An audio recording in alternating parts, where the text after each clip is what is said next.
Você conhece a leitura Zeca Pagodinho? A leitura Zeca Pagodinho é deixa o livro me levar. É isso que você tem que evitar.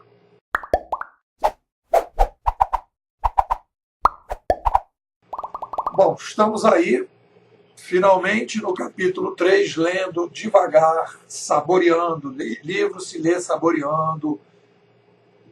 Se você pega um bom livro, você tem que saborear, você tem que entrar nos detalhes, você tem que observar, você tem que parar para pensar. Você não tem que pegar o livro de uma enxurrada, você tem que ler aos poucos, você tem que escrever sobre o que você está lendo, fazer um vídeo sobre o que você está lendo. Existe um processo de relação entre a chegada daquele material e como é que você vai olhar para aquilo, como é que aquilo está batendo na tua mentalidade. Você tem que observar esse processo. Então isso é uma coisa importante, fundamental, para a gente fazer uma leitura bacana, para a gente poder passar, não fazer do livro uma leitura Zeca Pagodinho, deixa o livro me levar. Não, você tem que levar o livro, você não pode aceitar que o livro entre dentro de você sem que você interfira naquilo que está vindo do livro. Então, quando a gente vai ler o capítulo 3, eu acho que a primeira coisa é que já foi feita uma análise da estrutura filosófica de pensamento dos três mosqueteiros, Ismail, Guiste e Malone. Eles têm uma estrutura filosófica, o pensamento filosófico dele, na minha análise, é um pensamento que caminha muito na indução. A indução pouco trabalha com filosofia, pouco trabalha com história, pouco procura entender os fenômenos que não sejam olhando os fatos, conversando com pessoas que estão vivendo o problema e fazendo pesquisas de campo. Esse é o pensamento indutivo. O pensamento dedutivo é quando você tem um problema que você percebe que há uma crise de mentalidade, que é o caso que a gente está vivendo.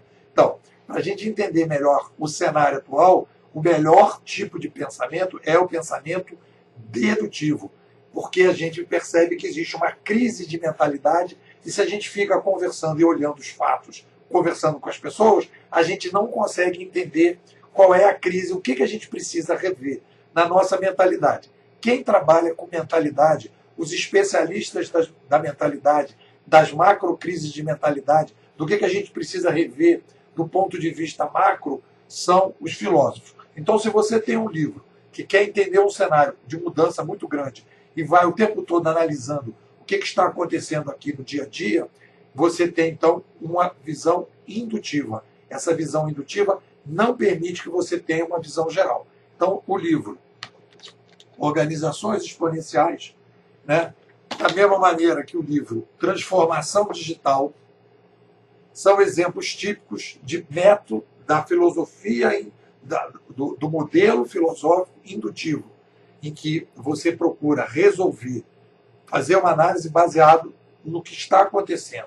E esse método, para uma mudança do porte que a gente está vivendo, não é o melhor método.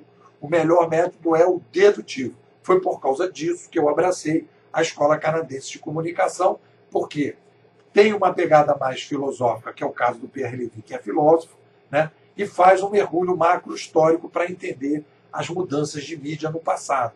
Depois eu tive que fazer um mergulho na filosofia, estudei a fundo a filosofia para entender uma série de coisas em torno de como nós criamos pensamento, como é que nós criamos pensamento na história, quais são as escolas de pensamento, etc. O que dá mais base para a gente entender o cenário atual. Então, eu estou falando isso por quê? Porque no momento que você começa a analisar os detalhes do livro, vai parecer, e quando que a pessoa pensa, pô, vamos verticalizar o livro, vamos entrar mais nos detalhes do livro, etc. Mas o que acontece? No momento que o cara opta por um método de análise indutivo, para entender um fenômeno de mudança macro-histórica, em que a gente tem que rever algumas coisas estruturantes da maneira que o ser humano pensa, a sociedade, a tecnologia, as mídias, etc. Isso precisa ser revisto, é um papel que os filósofos estão fazendo, que precisa ser feito. Ele não faz isso, e aí ele mergulha direto na indução. Ele vai conversar com todo mundo, ele vai ver. Então ele começa a embolar conceitos, ele começa a embolar coisas diferentes e começa a criar uma confusão do ponto de vista de análise, que aí quando você começa a criticar isso, o tempo todo você vai voltar para o problema lá de cima. Porque se você não usa o método adequado para fazer determinado tipo de tratamento, tudo que você fizer, a mesma coisa que você pega lá uma ferramenta e você diz, eu vou pintar uma parede aqui, e em vez de usar um rolo daquele, eu vou usar um pincelzinho pequenininho. E aí você vai usar aquele pincelzinho, e aí você vai criticar, mas isso aqui podia ser mais rápido, isso aqui podia ser mais pintado. Porque todos os lugares que você vai analisar a pintura, você vai dizer, o pincel que você está usando não é o adequado. O método de análise que precisa ser feito hoje para entender o cenário é o método da análise dedutivo. Não tem jeito. Tem que caminhar para a filosofia e tem que caminhar para a história. Senão, a gente não tem uma clareza de pensamento. Então, quando eu começo a tentar aqui mergulhar no livro do Malone, você vai vendo coisas que ele começa a se atrapalhar. Então, eu vou deixar isso para o próximo capítulo da segunda temporada de Organizações Exponenciais, quando os três mosqueteiros, Ismail, Guiche e Malone, sem querer, pisam na casca de banana e começam a falar de um conceito chamado propósito transformador massivo, PT.